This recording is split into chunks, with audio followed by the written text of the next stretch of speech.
ജൂതരെ ഇല്ലായ്മ ചെയ്യുവാൻ പുതിയ തന്ത്രവുമായി കളത്തിലിറങ്ങിയിരിക്കുകയാണ് ഇറാൻ.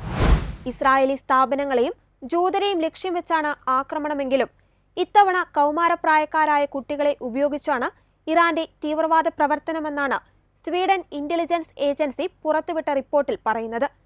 2023-നും 2024-നും ഇടയിലായി സ്വീഡനിലെ ഇസ്രായേൽ എംബസിക്ക് നേരെ കുറഞ്ഞത് 4 ആക്രമണങ്ങളോ ആക്രമണ ശ്രമങ്ങളോ നടന്നിട്ടുണ്ടെന്നാണ് റിപ്പോർട്ടിൽ പറയുന്നത്.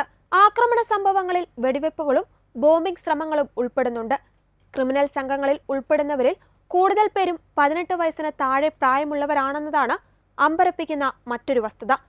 ഈ വസ്തുത തെളിയിക്കുന്ന രേഖകൾ അന്താരാഷ്ട്ര മാധ്യമമായ CNN-ഉം പുറത്തുവിട്ടിട്ടുണ്ട്. 2024 മെയ് മാസത്തിൽ സ്വീഡനിൽ റിപ്പോർട്ട് ചെയ്യപ്പെട്ട ഒരു കേസിൽ 15 വയസ്സുള്ള ഒരാൺകുട്ടിയുടെ കയ്യിൽ നിന്നും പോലീസ് ആയുധങ്ങൾ കണ്ടെടുക്കുന്നുണ്ട്.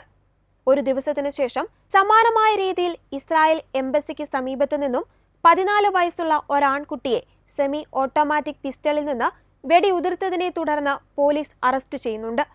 ഇത് സംബന്ധിച്ച കോടതി രേഖകൾ പരിശോധിക്കുമ്പോൾ ഇവർ തീവ്രവാദ ഗുണ്ടാ സംഘങ്ങളുമായി ബന്ധപ്പെട്ടിരുന്നു എന്നാണ് വ്യക്തമാകുന്നത്.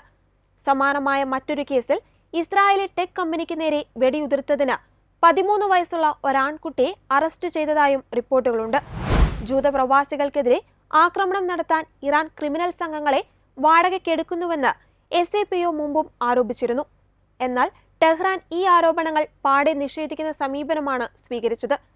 2025 ജനുവരിയിലും സ്വീഡനിൽ ഗുരുതരമായ ആക്രമണങ്ങൾ നടത്താൻ ഇറാൻ സംഘടിത സംഘങ്ങളെ ഉപയോഗിക്കുന്നതായി സ്വീഡിഷ് പ്രധാനമന്ത്രി ഉൾഫ് ക്രിസ്റ്റേഴ്സൺ പരസ്യമായി ആരോപിച്ചിരുന്നു. സ്വീഡനിലെ ഏറ്റവും പ്രമുഖരായ 2 ക്രിമിനൽ സംഘങ്ങളായ ഫോക്സ്ട്രോട്ടിലേക്കും ഉറുംബയിലേക്കുമാണ് അവസാനം പോലീസ് അന്വേഷണം എത്തിച്ചേർന്നത്. ഇറാനിയൻ ഭരണകൂടത്തിന്റെ നിർദ്ദേശപ്രകാരമാണ് ഈ ഗുണ്ടാ സംഘങ്ങൾ ആക്രമണങ്ങൾ നടത്തിയതെന്നാണ് SAPO വൃത്തങ്ങൾ CNN നൽകിയ അഭിമുഖത്തിൽ പറയുന്നത്. റാവ മജീദും ഇസ്മായിൽ അബ്ദോയും നയിക്കുന്ന ഈ ഗ്രൂപ്പുകൾ ആയുധക്കടത്ത്, കൊലപാതകം, തീവ്രവാദവുമായി ബന്ധപ്പെട്ട കുറ്റകൃത്യങ്ങൾ എന്നിവയ്ക്ക് അന്വേഷണം നേരിടുന്ന തീവ്രവാദ ഗ്രൂപ്പുകളാണ്. കുട്ടികളെ എളുപ്പത്തിൽ ആകർഷിക്കാമെന്നതും കേസുകൾ ഉണ്ടാകുമ്പോൾ നിയമത്തിന്റെ ദാക്ഷിണ്യം ലഭിക്കുമെന്നതും സംശയത്തിന് നിഴൽ ഉണ്ടാകില്ലെന്ന വിശ്വാസവുമാണ് തീവ്രവാദ ഗ്രൂപ്പുകൾ കുട്ടികളെ തിരഞ്ഞെടുക്കുന്നതിന് പ്രധാനപ്പെട്ട കാരണം. ഭൗമരാഷ്ട്രീയ പ്രത്യാഘാതങ്ങൾക്കപ്പുറം അക്രമാസക്തമായ കുറ്റകൃത്യങ്ങളിൽ കുട്ടികളുടെ പങ്കാളിത്തം വർദ്ധിച്ചു വരുന്നത് ആശങ്ക ഉയർത്തുന്നതാണ്. 2025-ലെ സ്വീഡിഷ് റിപ്പോർട്ട് അനുസരിച്ച് 2024-ൽ തോക്കുകളുമായി ബന്ധപ്പെട്ട കൊലപാതകങ്ങളിൽ സംശയിക്കപ്പെട്ടവരിൽ 30% പേരും 18 വയസ്സിന് താഴെയുള്ളവരായിരുന്നു. സിഗ്നൽ, ടെലിഗ്രാം, സാങ്കി തുടങ്ങിയ എൻക്രിപ്റ്റ് ചെയ്ത മെസ്സേജിംഗ് പ്ലാറ്റ്ഫോമുകൾ ഉപയോഗിച്ചാണ് പ്രായപൂർത്തിയാകാത്ത കുട്ടികളെ തീവ്രവാദ ഗ്രൂപ്പുകൾ ആക്രമണ പ്രവർത്തനങ്ങൾക്കായി റിക്രൂട്ട് ചെയ്യുന്നത്. നിയമവിരുദ്ധ പ്രവർത്തനങ്ങൾക്കുള്ള ഓഫറുകൾ കോഡ് ചെയ്ത് ഇമോജികൾ ഉപയോഗിച്ചാണ് പോസ്റ്റ് ചെയ്യുന്നത്. ക്രിമിനൽ സംഘടനയായ ഫോക്സ്ട്രോട്ടിന് കുറുക്കന്മാർ, ഉറുമ്പയ്ക്ക് സ്ട്രോബറി, കൊലപാതകത്തിന് തലയോട്ടികൾ എന്നിവയാണ് കോഡുകളായി ഉപയോഗിക്കുന്നത്. സാമൂഹ്യ പ്രവർത്തകരുടെയും ക്രിമിനോളജിസ്റ്റുകളുടെയും അഭിപ്രായത്തിൽ ഗുണ്ടാ സംഘങ്ങൾ പലപ്പോഴും കൗമാരക്കാരെ ആകർഷിക്കുന്നത് പണം, വസ്ത്രങ്ങൾ, സംരക്ഷണം എന്നിവ വാഗ്ദാനം ചെയ്താണ്.